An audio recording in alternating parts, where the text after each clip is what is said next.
चेचक रोग एक ऐसा बैक्टीरिया जनित रोग है जो सेब और अन्य फलदार वृक्षों के साथ आलू और मूंगफली जैसी अनेक कंद वाली फसलों को भी प्रभावित करता है। यह रोग इतना पुराना है कि यह कृषि की शुरुआत से भी पहले से मौजूद था, लेकिन आज हजारों साल बाद भी पूरे विश्व में ऐसा कोई तरीका नहीं है जिससे इस रोग को 100% खत्म किया जा सके। ऐसा क्यों है, यह भी एक रहस्य है जो कि अधिकतर लोग नहीं जानते और इससे जुड़े कई भ्रम भी समाज में फैले हुए हैं जिनको आज हम खत्म करेंगे। तो नमस्कार दोस्तों, स्वागत है आपका एग्रीकल्चरल इन्फॉर्मेशन पर। दोस्तों, वैसे तो यह वीडियो आलू में चेचक रोग को लेकर केंद्रित रहेगी, लेकिन इसके साथ ही यह तरीके दूसरी फसलों में भी काम करेंगे, जैसे मूंगफली, गाजर, मूली, शकरकंद इत्यादि। चेचक रोग को इंग्लिश में स्कैब डिजीज कहते हैं और यह स्ट्रेप्टोमाइसिस प्रजाति के कई बैक्टीरिया द्वारा होती है, जिसमें से मुख्य है स्ट्रेप्टोमाइसिस स्कैबिस, जो पूरे विश्व में सबसे ज्यादा मात्रा में पाया जाता है। और शायद ही आप जानते होंगे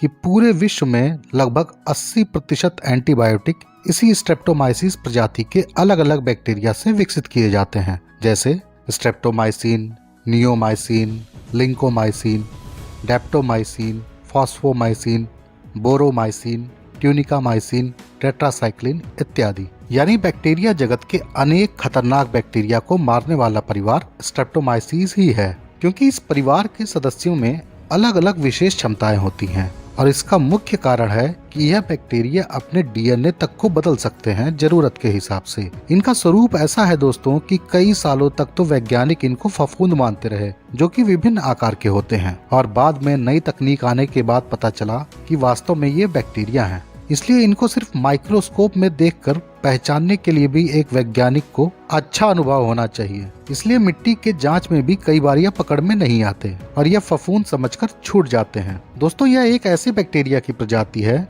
जिसके रेस्टिंग स्पोर के अंदर कई दशकों तक सुप्तावस्था में रहने की क्षमता होती है। दोस्तों, रेस्टिंग स्पोर बैक्टीरिया के बने ऐसे गांठ होते हैं जिनकी बाहरी परत के बैक्टीरिया अपने आप को जानबूझकर मारकर एक सख्त परत बना देते हैं ताकि इसके अंदर इनका बीज जीवित रहे अगले 15-20 सालों तक। इस बीज को जूस्पोर कहते हैं। अब जब भी आप आलू लगाएंगे खेत में, तो आलू की जड़ें अनेक प्रकार के रसायन को मिट्टी में छोड़ती हैं, मिट्टी के माहौल को अपने हिसाब से ढालने के लिए, और इनमें से मुख्य है ग्लूटामाइन। और इस रसायन को ये बैक्टीरिया मानो सूंघ लेते हैं और इन्हें पता चल जाता है कि आलू की जड़ कहीं पास में ही है और यह जर्मिनेट करने लगता है उसी दिशा में जिस दिशा से इसको सिग्नल मिल रहा है ग्लूटामाइन का। अब जब सिग्नल ज्यादा मिलने लगता है यानी तेज हो जाता है, तब ये जूस्पोर बाहर निकलकर जड़ तक तैर कर पहुंचकर जड़ को संक्रमित कर देते हैं। लेकिन जब तक ये रेस्टिंग स्पोर सोया हुआ है, यानी जब तक इसका जर्मिनेशन नहीं हुआ है, तब तक उसको ज्यादातर दवाएं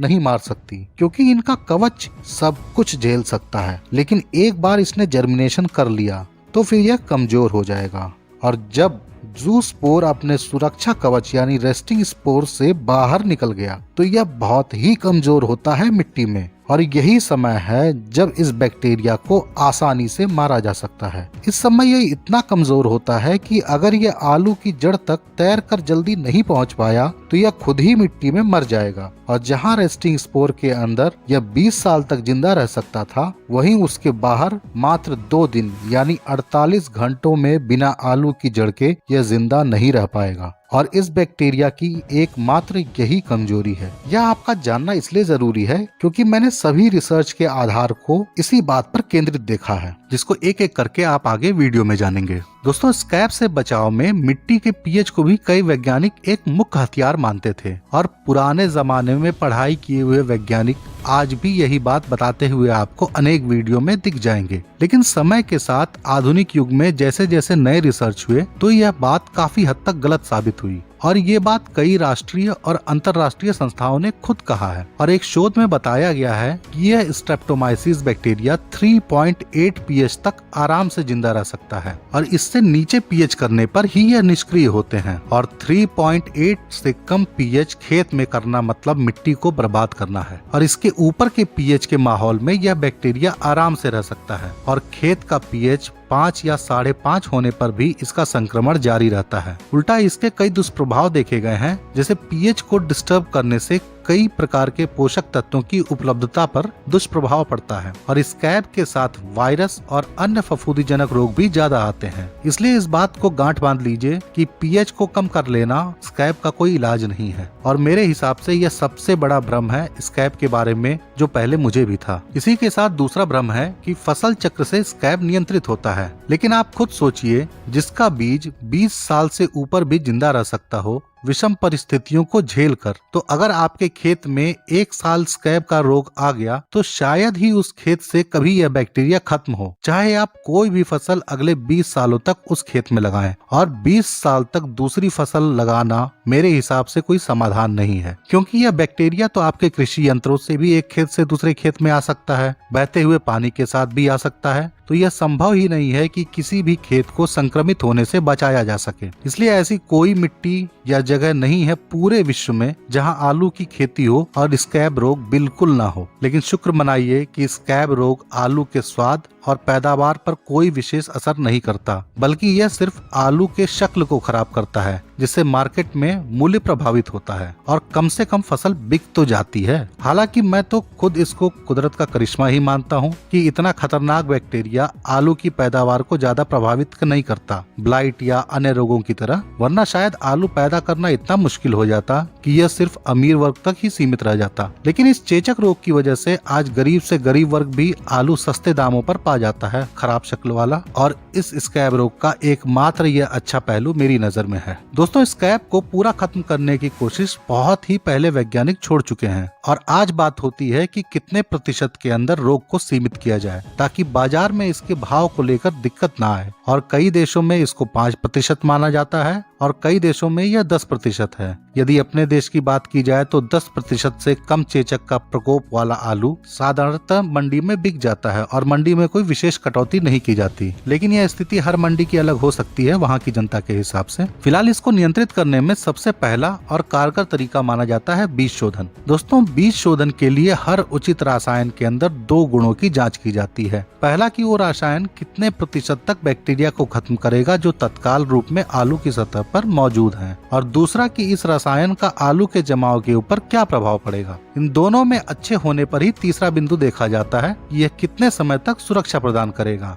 इस प्रकार के अनेक रिसर्च हुए हैं, लेकिन हमारे देश के पंजाब कृषि विश्वविद्यालय के वैज्ञानिक श्री मनदीप सिंह और हरदीप सिंह जी ने एक बेहतरीन रिसर्च किया, जिसमें इन्होंने आलू के बीज शोधन को लेकर जाँच की, जिसमें लैब के जाँच के साथ खेत में भी 2 साल तक प्रयोग किए गए और इसका लिंक भी मैं आपको डिस्क्रिप्शन में दे दूंगा ताकि आप इसको विस्तार से पढ़ सकें। फिलहाल इसमें कई रासायनिक और जैविक इलाजों का अलग अलग परीक्षण किया गया और कई चौंकाने वाले परिणाम मिले, जिनको आप इन चार्ट में समझ सकते हैं। पहला चार्ट है इन विट्रो टेस्ट, यानी लैब में एक प्लेट पर बैक्टीरिया को विकसित करके उसमें बताई हुई मात्रा डाली जाती है और इन रसायनों ने कितने गोलाई का घेरा बनाया है जिसमें बैक्टीरिया मर गए हैं उसको नापा जाता है, जिसमें सबसे ज्यादा प्रभावी क्यूप्रोफिक्स यानी कॉपर सल्फेट दिखा। दूसरे नंबर पर बोरिक एसिड रहा और कॉपर हाइड्रोक्साइड यानी कोसाइड का कोई विशेष असर इन विट्रो प्लेट पर नहीं दिखा। इन सब के अलावा स्ट्रेप्टोसाइक्लिन का भी टेस्ट किया गया, जिसके काफी अच्छे परिणाम मिले। दूसरा चार्ट है जर्मिनेशन परसेंटेज यानी जमाव के प्रतिशत का, और यहाँ आप देख सकते हैं कि बोरिक एसिड से ट्रीटमेंट करने पर मात्र 26% जमाव आलू में मिला और सबसे अधिक जमाव 69.45% कोसाइड और स्ट्रेप्टोसाइक्लिन के कॉम्बिनेशन से मिला। दोस्तों, इस लिस्ट में जो S25, S27 इत्यादि दिख रहे हैं, ये जैविक कल्चर हैं स्ट्रेप्टोमाइसिस बैक्टीरिया के कुछ सुनिश्चित किस्मों की। और इसके बाद तीसरा चार्ट है आलू में रोग के आने के प्रतिशत का, और आलू में सतह पर कितने प्रतिशत तक यह दिख रहा था, यानी इससे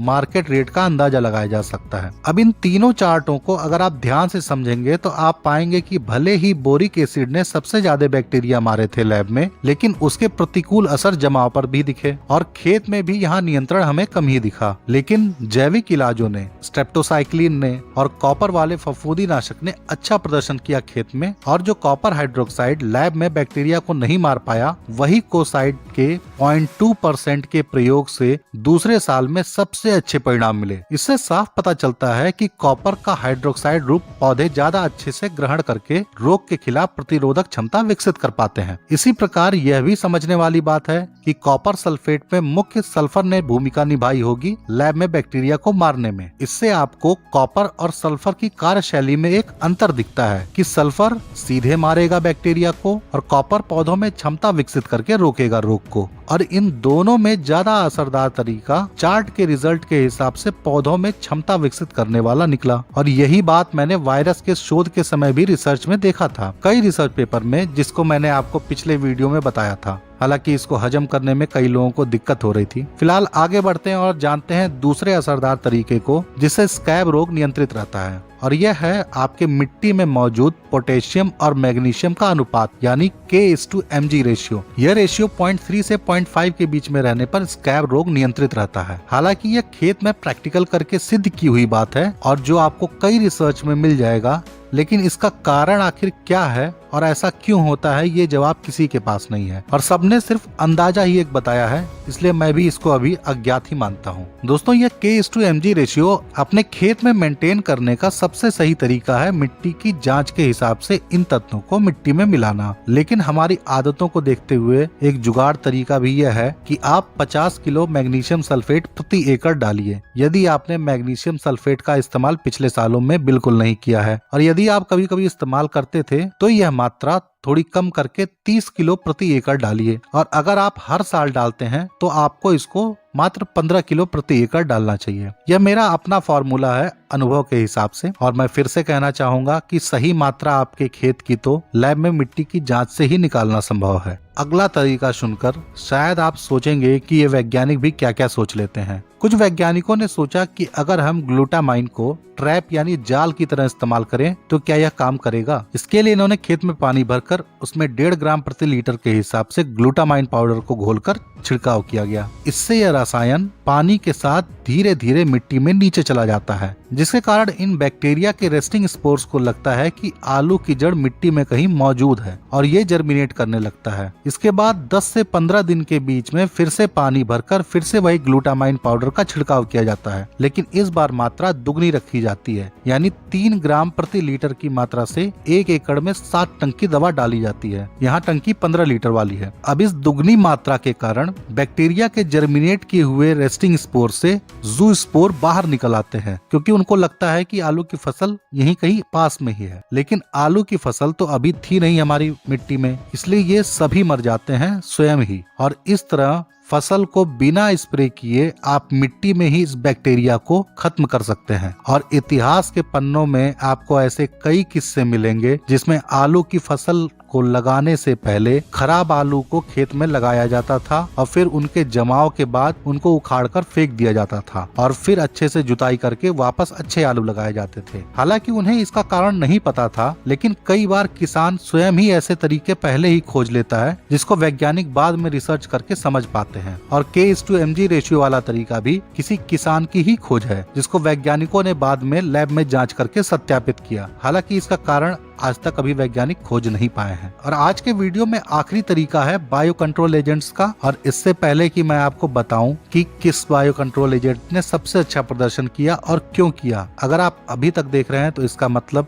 यह वीडियो आपको जरूर अच्छी लग रही है, तो कृपया लाइक भी कर दीजिए और इसके लिए आपका हृदय से धन्यवाद। दोस्तों, एक दूसरी रिसर्च में जो कि फिर 2 साल तक की गई थी, उसमें ट्राइकोडर्मा विरिड ने सबसे ज्यादा प्रतिशत में स्कैब को नियंत्रित किया था, जो कि था लगभग 70% तक। और दूसरे नंबर पर ट्राइकोडर्मा हर्जियानम था 65% के साथ, और तीसरे नंबर पर बैसिलस सबटिलिस पाया गया, जो कि था 60% के साथ। सुडोमोनास ने लगभग 55% तक स्कैब को नियंत्रित करने में सफल रहा था, लेकिन खेत में इस्तेमाल के साथ इन पर वही प्लेट वाला टेस्ट यानी इन विट्रो टेस्ट भी किया गया, और इसमें सबसे पहले स्थान पर सुडोमोनास था 37.33 mm के घेरे के साथ, दूसरे पर ट्राइकोडर्मा विरिड 32 mm के घेरे के साथ, और तीसरे पर ट्राइकोडर्मा हर्जियानम 31.33 mm के साथ था। और इन प्रयोगों से पता चलता है कि सुडोमोनास और ट्राइकोडर्मा बीज शोधन में भी आपको अच्छे परिणाम देंगे। इसके साथ खेत में भी इसके अच्छे परिणाम ही दिखे हैं, इसलिए इनका प्रयोग भी एक कारगर तरीका माना जाता है स्कैब से बचाव के लिए। इसके साथ इस रिसर्च में आलू के पैदावार को भी नापा गया और सबसे ज्यादा पैदावार ट्राइकोडर्मा विरिड से मिली। दूसरे स्थान पर ट्राइकोडर्मा हर्जियानम था और तीसरा स्थान स्थान सूडोमोनास को मिला और बैसिलस सबटिलिस आखिरी रहा। दोस्तों इन प्रयोगों में कैप्टान और स्पेक्ट्रोपान जैसे प्रसिद्ध रसायनों को भी लिया गया, लेकिन यह साफ तौर पर आप रिसर्च में देख सकते हैं कि कैसे जैविक तरीके ज्यादा प्रभावी साबित होते हैं खेती में। इसलिए इस रिसर्च का भी लिंक मैं आपको डिस्क्रिप्शन में दे दूंगा ताकि आप 100% विश्वास कर सके इन बातों पर और इन तरीकों को अपने खेती में भी आजमाएं। लेकिन आखिर क्यों जैविक तरीके ज्यादा सफल हो पाए स्कैब के खिलाफ, इस पर सबके अपने विचार हैं। लेकिन एक बात तो हर कोई मानता है कि जैव नियंत्रक जड़ों के साथ एक संबंध बना लेते हैं। जो ग्लूटामाइन पौधा मिट्टी में छोड़ता है उसको ये फफूंद और बैक्टीरिया खुद ही खा लेते हैं और इससे स्कैब के बैक्टीरिया को उसका सिग्नल ही नहीं मिल पाता और वे जर्मिनेट ही नहीं करते। और जब आलू की जड़ें ज्यादा बड़ी हो जाती हैं तो ये बायो कंट्रोल एजेंट्स जैसे ट्राइकोडर्मा, सूडोमोनास और बैसिलस इत्यादि भी अपनी संख्या बढ़ा चुके होते हैं और इस समय जड़ के चारों तरफ इनके सुरक्षा चक्र का ऐसा घेरा बन चुका होता है जिसको भेदना असंभव होता है। इसलिए भले ही इस समय बैक्टीरिया को सिग्नल मिल जाए, लेकिन इस समय इस पौधे पर संक्रमण करना और इस जैविक ढाल को तोड़ना जो इस बैक्टीरिया के कमजोर जूस्पोर के बस की बात नहीं होती है। दोस्तों यह बैक्टीरिया मिट्टी के तापमान को लेकर भी काफी संवेदनशील है और मिट्टी का तापमान 12 डिग्री के आसपास होने पर यह ज्यादा सक्रिय होता है। तो अगर आप रासायनिक इलाज करते हैं तो यह बात जरूर ध्यान में रखिएगा, क्योंकि यही समय होगा जब आपको इन कॉपर वाले रासायनिक दवाओं का प्रयोग करना होगा और वह भी ड्रेंचिंग करके, क्योंकि यह मुख्य रूप से मिट्टी जनित रोग है। इसलिए दवाओं का इस्तेमाल किस तरह से करना है यह भी आपको ध्यान रखना चाहिए। दोस्तों मैंने आलू के बारे में एक विस्तृत वीडियो पहले ही बनाया है जिसमें आलू की खेती के कई सीक्रेट फॉर्मूले मैंने बताए हैं जो मैंने कई सालों की मेहनत से सीखा था। अगर आपने उसे नहीं देखा है तो जरूर देखिएगा यदि आप आलू की खेती करना चाहते हैं या फिर आप आलू के किसान हैं। बाकी कोई सवाल हो या वीडियो कैसा लगा तो जरूर बताइएगा और हमेशा की तरह लाइक और शेयर करके दूसरों को भी इस जानकारी से अवगत कराते रहें। और अगर आप पहली बार देख रहे हैं तो सब्सक्राइब करके जुड़ जाइए इस परिवार में। आपका हार्दिक स्वागत है। तो मिलते हैं दोस्तों किसी अन्य वीडियो में एक नई जानकारी के साथ। धन्यवाद।